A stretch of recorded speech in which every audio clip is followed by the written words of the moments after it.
Typical load sequence. Check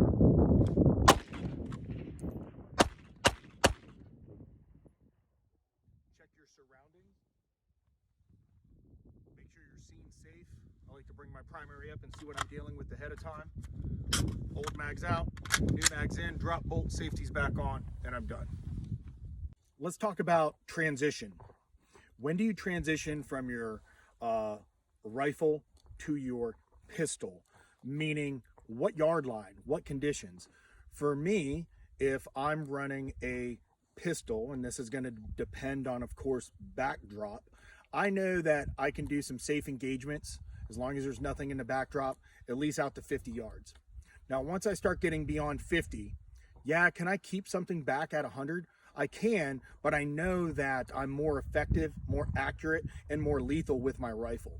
So there's going to be this yard line that you're going to have to make a determination of hey, I'm just going to speed reload the rifle, and or I'm going to have to transition. Okay. Now, typically, we know that if we were to say a marker, a general barrier and marker, 25 and in, like CQB distances, we would know that if we were taking fire, then the first thing that I need to do is engage, my primary fails, and then I immediately transition over to my secondary. And the reason why is because I don't know why my primary failed. It could have been a empty mag. Well, that's cool. But as I'm trying to do a speed reload, even if you have a fast speed reload, what happens if you bobble it, right? And then, of course, an empty gun basically means a dead trigger. Well, for those of you that have been in the industry for a long time, you'll know that a double feed is a dead trigger. You'll know that an inline stovepipe is a dead trigger, and you know that a bolt over carrier is a dead trigger as well. The only one that's not is failure to feed, failure to fire, or a vertical stovepipe. So you could misconstrue what actually stopped that primary, which is why we always go to a secondary, okay? Because the secondary is guaranteed mission accomplishment, right? So we have two primary weapons on us to accomplish that mission. So I go to the next one that I know is in working order because I don't know what the status is, nor do I want to risk it. So to help you better understand this transition distance, I like to bring in the world of skydiving.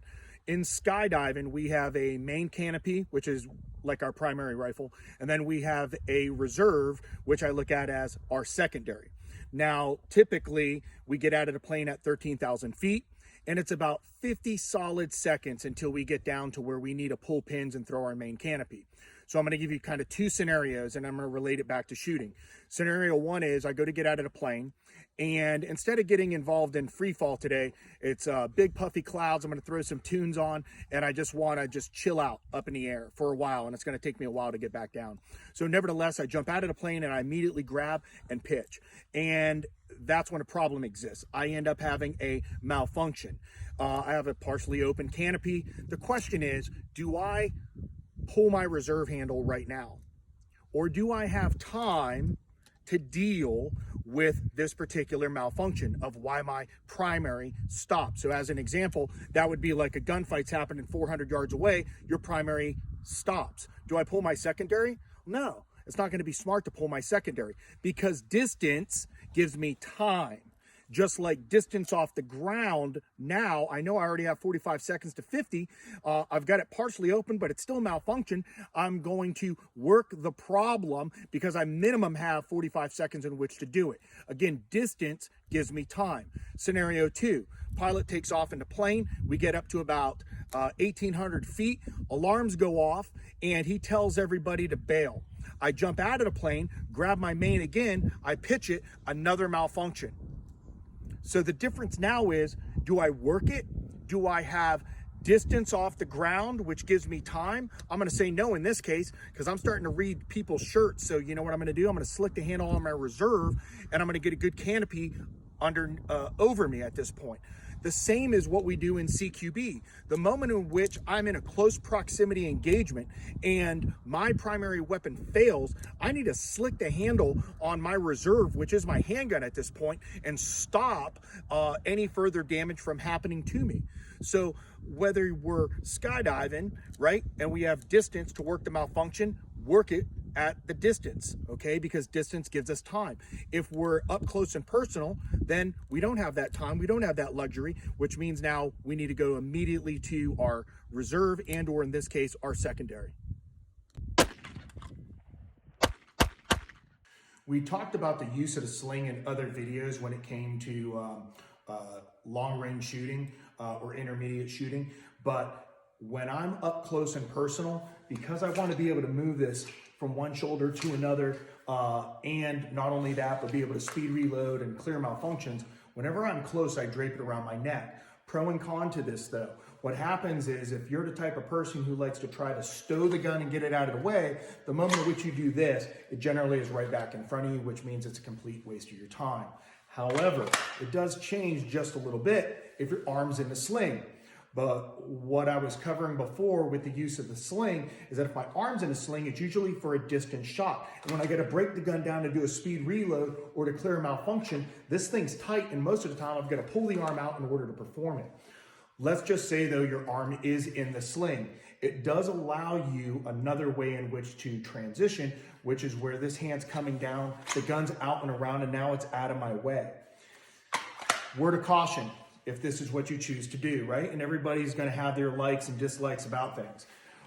I am worried about handgun to the threat as quick as possible. So what starts happening is people start moving this when this hand could have already been almost down to the gun.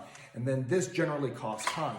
And then you're here, and then once you start applying movement, you know where the gun I tend to find comes right back to the center.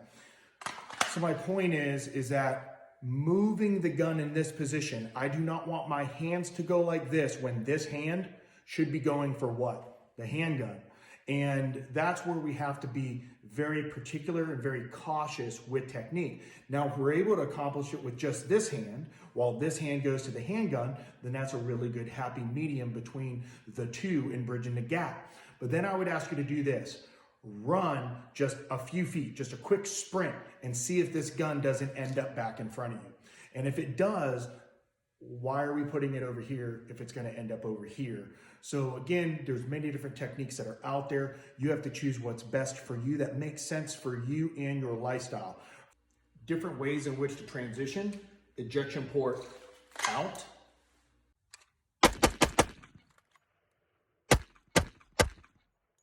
ejection port in,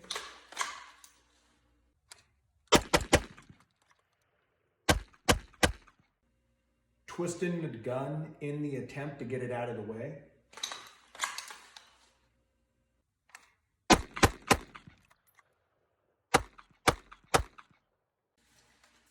your arms in the sling,